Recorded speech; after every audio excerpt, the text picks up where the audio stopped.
இந்திய தேச விடுதலைக்கு வித்திட்ட நாள் 1930 ஏப்ரல் 13. மகாத்மா காந்தியடிகள் பர்தாவிலிருந்து தண்டி வரை உப்பு சத்தியாகிரகத்தை யாத்திரையை மேற்கொண்டார். தமிழ்நாட்டில் காங்கிரஸ் பேரியக்கத்தின் தலைவர் ராஜாஜி அவர்கள் தலைமையில் வேதரத்தினம் பிள்ளை,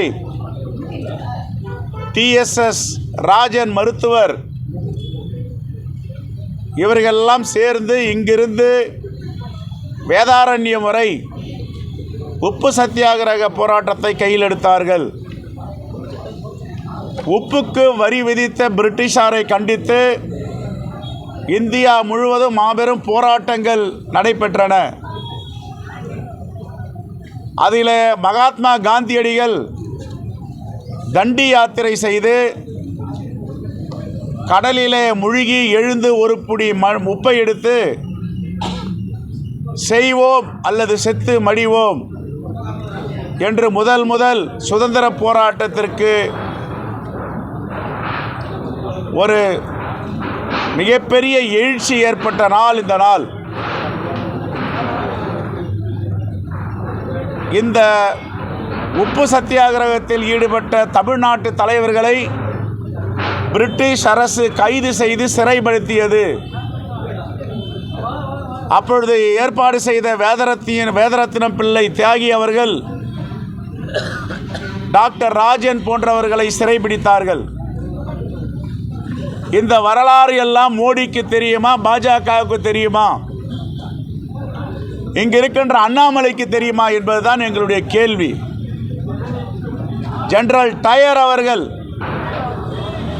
நேரடியாக போராட்டக்காரர்களை படுகொலை செய்தார், சுட்டு தள்ளினார்கள். ஆனால் இன்று மறைமுகமாக அணுவாக இந்தியாவில் வாழ்கின்ற சிறுபான்மை மக்களையும் விளிம்பு நிலை மக்களையும் சுட்டு கொன்று வருகிறார்கள். நேரடியாகவே சுடலாம். எங்கு பார்த்தாலும் பெண்களுக்கு பாதுகாப்பில்லை. சிறுபான்மை மக்கள் அச்சுறுத்தப்படுகிறார்கள். விளிம்பு நிலை மக்கள் தாக்கப்படுகிறார்கள். குழந்தைகளுக்கு பாதுகாப்பில்லை. இதுதான் பாஜக 10 ஆண்டு கால ஆட்சியுடைய லட்சணம்.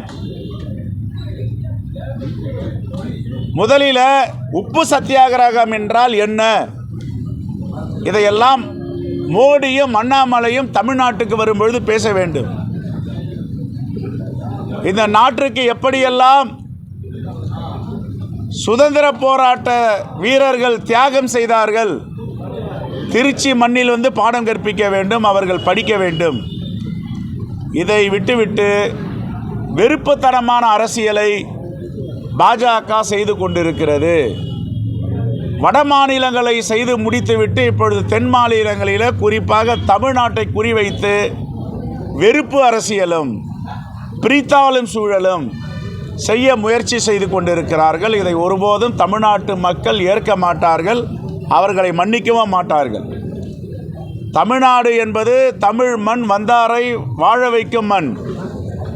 இங்கே வெறுப்பு அரசியலுக்கு இடமில்லை, பிரிவினைவாதத்திற்கு இடமில்லை, சாதி மதத்தை பற்றி பேசி துண்டாடும் பாஜகவிற்கும் இடமில்லை.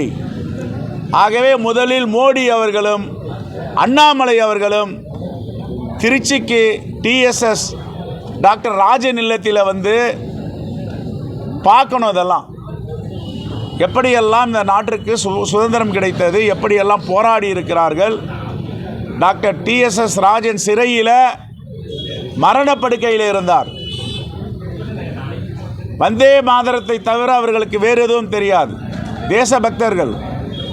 ஆனால் இந்த தேசத்தை துண்டாடுகின்ற ஆர்எஸ்எஸ் உடைய சித்தாந்தம், பாஜகவுடைய வெறுப்பு அரசியல், இதை தமிழ்நாட்டு மக்கள் தொடர்ந்து புறந்தள்ளி வருகிறார்கள். இந்த தேர்தலிலும் புறந்தள்ளுவார்கள்.